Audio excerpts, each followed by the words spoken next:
he pushed her stepdaughter into the river. It was in the quiet village of Okonla, a settlement surrounded by farmlands, thick bushes, and a long winding river that flowed like a silver ribbon through the heart of the community.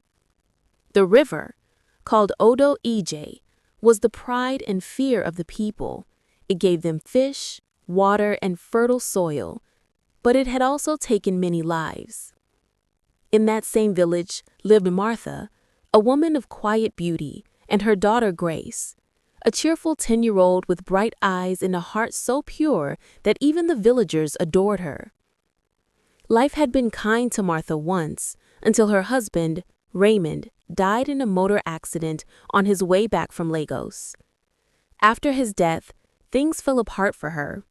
The small shop she ran went down, debts piled up, and her in-laws, who had once smiled at her, began to turn their backs on her. It was during this period of struggle that Benedict came into her life. He was Raymond's distant cousin, a man who seemed kind and supportive. He helped Martha with money for food, occasionally paid Grace's school fees, and often told her, "Martha, no woman should suffer alone. Let me help you rebuild." She was hesitant at first, but when pressure from the community elders increased, a widow shouldn't stay alone too long, she agreed to marry Benedict.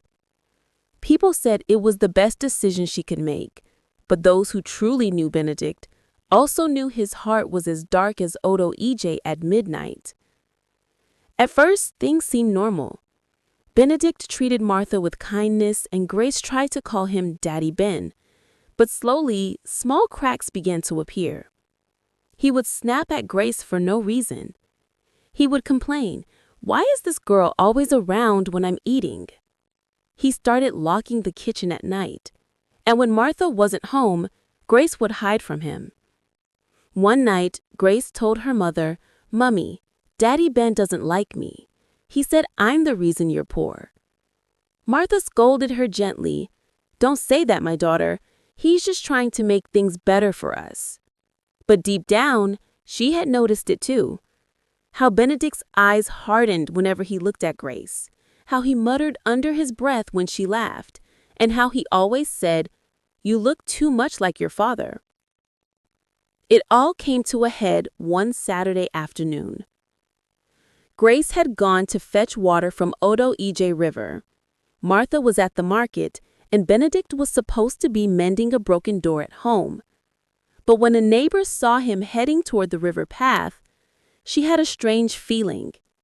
She would later say, his face that day, it was like something was driving him.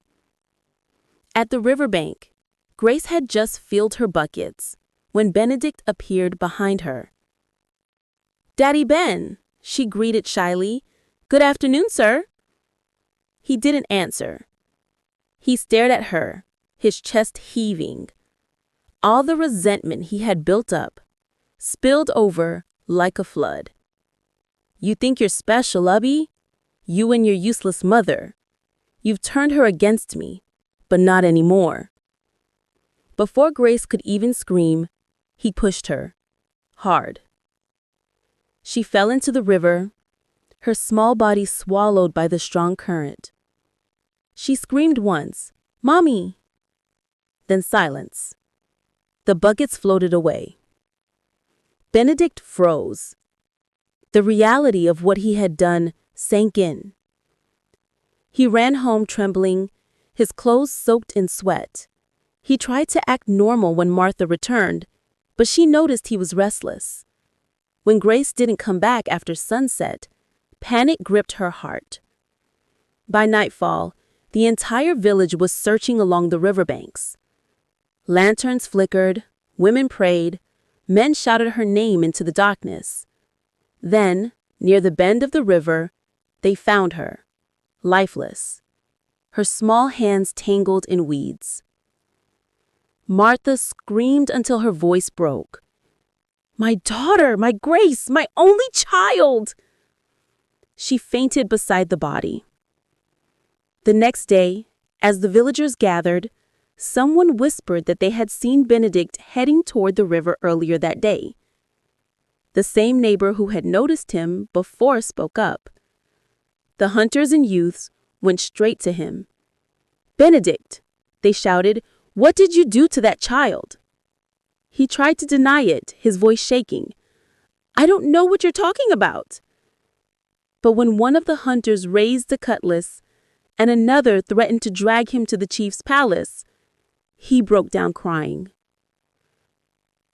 "She wouldn't stop reminding me of her father. Every time I saw her, it was like she was laughing at me. I didn't mean to kill her. I just pushed her." The village went silent. Benedict was tied with ropes and taken to the police outposts in the nearby town. Martha refused to see him. She sat under a mango tree for hours, staring blankly at the ground, her life shattered again. First her husband, now her daughter. When the police van took Benedict away, the villagers stood by the roadside, shaking their heads. Some spat on the ground. Some wept. From that day, no one fetched water from Odo Ije River without saying a short prayer. They said the river had taken a child who never deserved to die. Years later, people in Okunla still told the story of little Grace, the innocent girl whose stepfather pushed her into the river out of jealousy and hate.